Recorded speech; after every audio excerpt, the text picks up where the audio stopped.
I'm John Ikerd. I'm a JFAN Board Member and your NC for this annual meeting of the Jefferson County Farmers and Neighbors. We're going to begin tonight's formal program with a short clip from an upcoming documentary film with the title of Right to Harm. The film is a product of Hourglass Films, and it will be released in early 2019.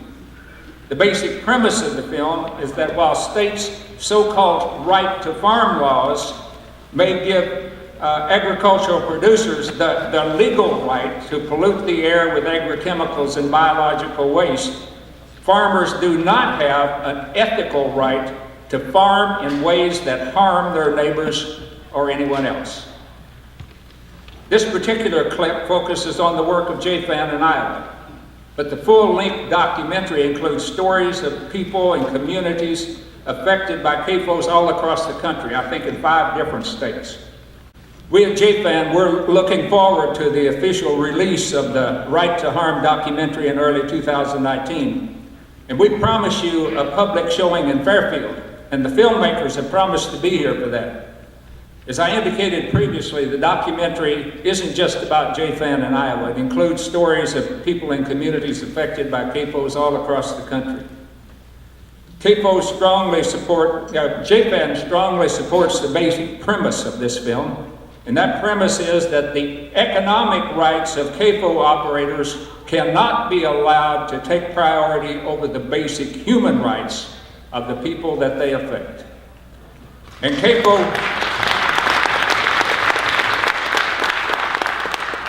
JFAN will continue to help those who choose to defend their property values, their physical health, and their quality of life against the scientifically documented threats of CAFOs. That being said, the program this evening will focus primarily on alternatives to CAFOs rather than the threats. We frequently hear promoters of CAFOs say that there are no viable alternatives to CAFOs. That is simply not true. JFAN is an educational organization, and we work to expose this and other myths about CAFOs. First, I want to expose the myth that we must accept CAFOs in Jefferson County because CAFOs are essential to the future of agriculture in the county and to the viability of the overall economy of Iowa. These and many other commonly held beliefs about CAFOs are simply not true. Now, while agriculture is certainly important to the Iowa economy, it is simply not true that Iowa's economy is dependent upon CAFOs. In fact, Iowa agriculture in total accounts for only about 5% of the state's total economy, or SDP. And even if the agribusiness sector is included, including fertilizer, agrochemicals, meatpacking, farm machinery, and all, the agriculture-related activities account for only about 1/4 of Iowa's economy and 1/10 of the income of Iowans.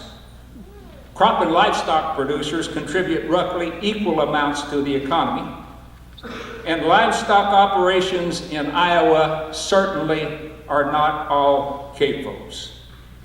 So it's simply not true. It's not true that the Iowa economy would suffer significantly if we had a statewide moratorium that was placed on new and expanding CAFOs in Iowa, which is a proposition JFAN strongly supports. CAFOs are even less important to Jefferson County than to the state. Agriculture and agribusiness in total makes up less than 1/6 of the county economy and provides only 1/8 of the county's employment. Livestock production accounts for only about 3% of the county's economy and a similar percentage of county employment. In addition, CAFO operators make up a small minority of the farmers in this county. There were 685 farmers in Jefferson County in the last census of agriculture. Only 48 of these 685 farmers are known operators of CAFOs. So only about 1 of every 14 farmers in Jefferson County is a CAFO operator. When people claim that CAFOs are essential to the future of agriculture in this county, it is simply not true. JFAN cares about the future of farming in Jefferson County, and one way we're trying to help ensure that future is to encourage the development of viable alternatives to CAFOs. That's what tonight's program is about. Our keynote presentation tonight and the panel discussion that follows feature farmers who are developing economically viable alternatives to CAFOs. These are alternatives that respect the basic rights of people to clean air, clean water, and safe, nutritious food. Organic, free-range, pasture-based, humanely raised, hormone antibiotic-free, GMO-free. These are all terms associated with resilient, regenerative, responsible alternatives to CAFOs.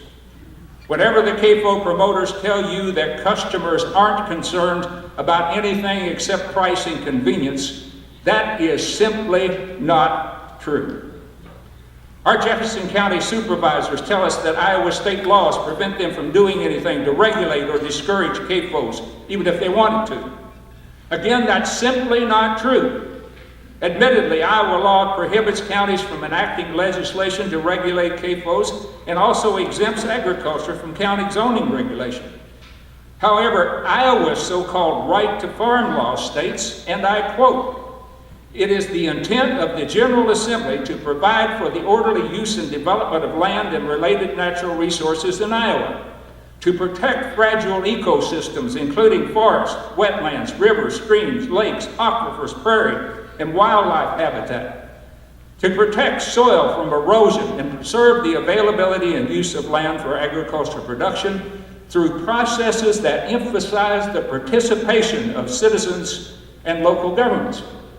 It continues, "This may be accomplished by the creation of land use policies and establishment of agricultural land preservation areas so that land inside these areas is conserved for the production of food, fiber, livestock, thus assuring the preservation of agriculture as a major factor in the economy of this state." Now, this legislation obviously assumed that agriculture is incompatible with protection of fragile natural ecosystems, including wetlands, rivers, streams, lakes, and aquifers. However, all of these concerns are addressed by socially and ecologically responsible agricultural alternatives to CAFOs. This law actually encourages local governments and citizens to establish agricultural preservation areas where socially and ecologically responsible alternatives to CAFOs could be supported and encouraged. CAFOs could not be regulated in such areas, but they could certainly be discouraged. It will be impossible to preserve the agriculture as a major sector of the economy of any county that opens the door and welcomes CAFOs to its communities. When county supervisors tell you there is nothing they can do about CAFOs, it is simply not true.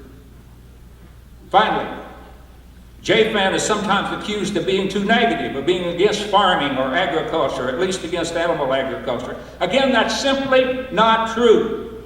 We are more than willing to work with farmers, agricultural leaders, local government officials, and anyone who is willing to explore alternatives that respect the basic rights of the people of Jefferson County to clean air, clean water, and safe, nutritious food.